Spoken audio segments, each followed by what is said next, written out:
Bonjour et bienvenue à tous. Alléluia, victoire. Jésus-Christ a vaincu la mort.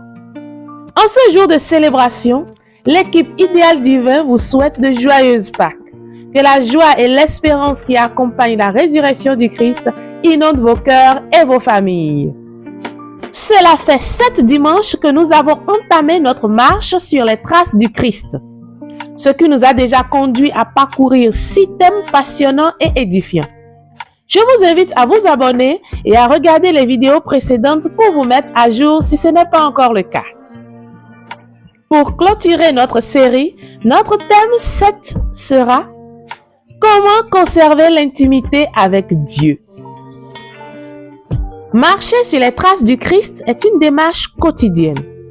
Si vous aimez Dieu, si vous cherchez à écouter et à obéir à sa volonté, vous désirerez forcément avoir une relation personnelle avec lui et bien sûr conserver cette relation. De la même façon que dans un couple, les conjoints veillent à entretenir la flamme de leur amour, nous aussi sommes appelés à entretenir notre intimité avec Dieu. Cette relation bilatérale entre Dieu et nous se crée et s'entretient chaque jour au fur et à mesure que nous nous laissons guider, instruire et corriger par le Saint-Esprit. Proverbe 3, versets 11 à 12. Mon fils, ne rejette pas les leçons du Seigneur, ne dédaigne pas ses critiques, car le Seigneur reprend celui qu'il aime, comme faire un père pour le fils qu'il chérit. L'intimité se caractérise par la transparence dans les échanges et la fréquence des rencontres. Dans notre contexte, cela se traduit par veiller sur son cœur et cultiver la présence de Dieu. Proverbe 4, verset 23. Par-dessus tout, veille sur ton cœur, c'est de lui que jaillit la vie. Mis à part le fait que le cœur est l'organe qui nous permet de respirer, ce dernier est aussi le lieu où siègent tous nos sentiments, nos désirs, nos motivations et nos croyances. En effet, c'est du cœur que partent nos pensées, nos paroles et nos actions. Voilà pourquoi il est très important de veiller sur son cœur en vue de ne pas l'endurcir. Pour cela, il faut faire attention à tout ce qui sort de votre bouche. Que ce soit des paroles de bénédiction et non des paroles poussées par la colère ou la jalousie dans le but de nuire. Matthieu 15, versets 18 à 19. Mais ce qui sort de la bouche provient du cœur, et c'est cela qui rend l'homme impur.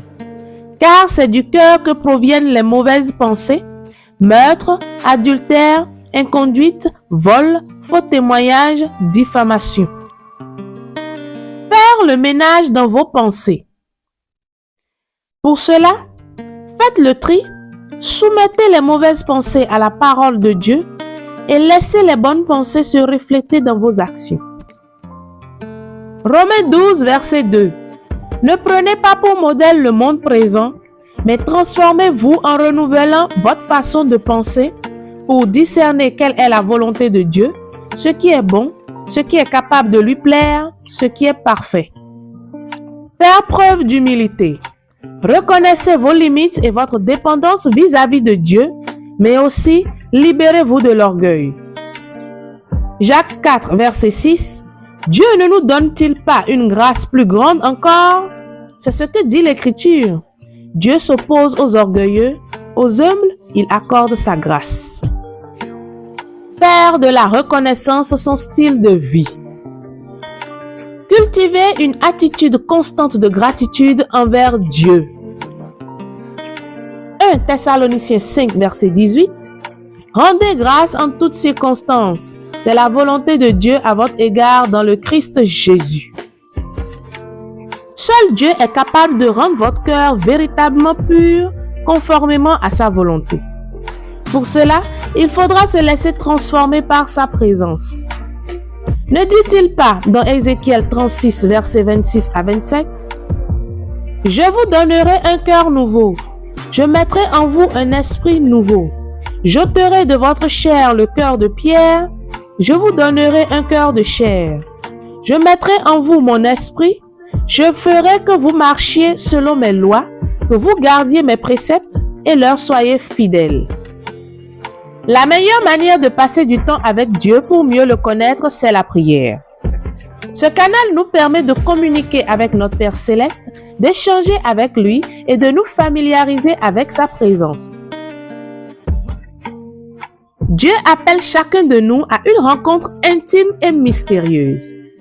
C'est donc par la prière que nous lui exprimons nos louanges, notre adoration, nos demandes, nos supplications et nos actions de grâce. Mais c'est aussi par elle que la véritable nature de Dieu se révèle à nous.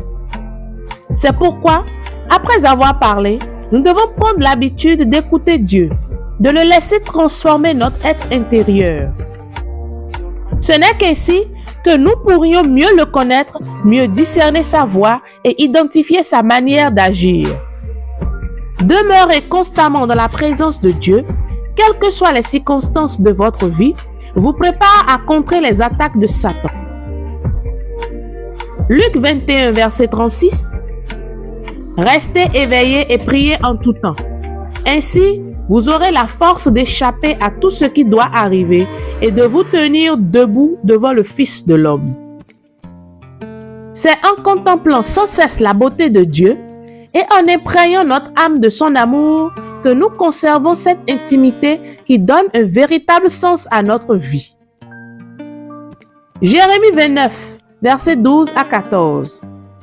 Vous m'évoquerez, vous approcherez, vous me prierez et je vous écouterai.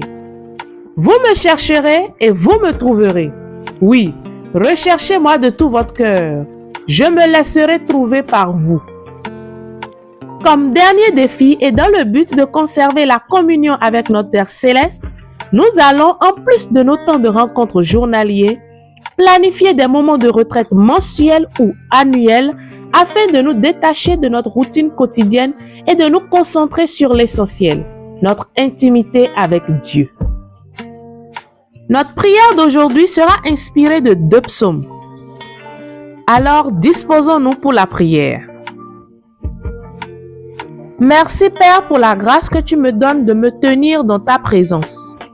Comme le roi David, je viens te demander humblement de créer en moi un cœur pur, de renouveler et de raffermir au fond de moi mon esprit. Ne me chasse pas loin de ta face, ne me reprends pas ton Esprit Saint, mais rends-moi la joie d'être sauvé et que l'Esprit généreux me soutienne. Dieu, tu es mon Dieu. Je te cherche dès l'aube.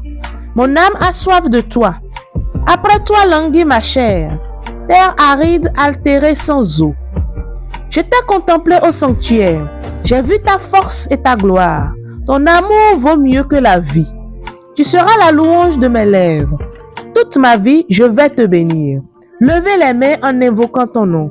Comme par un festin, je serai rassasié. La joie sur les lèvres, je dirai ta louange. Amen. C'est un plaisir d'avoir été en votre compagnie durant ces 7 semaines. Je bénis l'Éternel pour chacune de vos vies et je tiens à vous remercier pour vos partages et pour vos commentaires. Je vous dis à très bientôt pour une nouvelle série par la Sainte Grâce de Dieu. Mais en attendant, n'oubliez pas, fortifiez-vous, n'ayez crainte car Dieu est avec vous. Soyez bénis.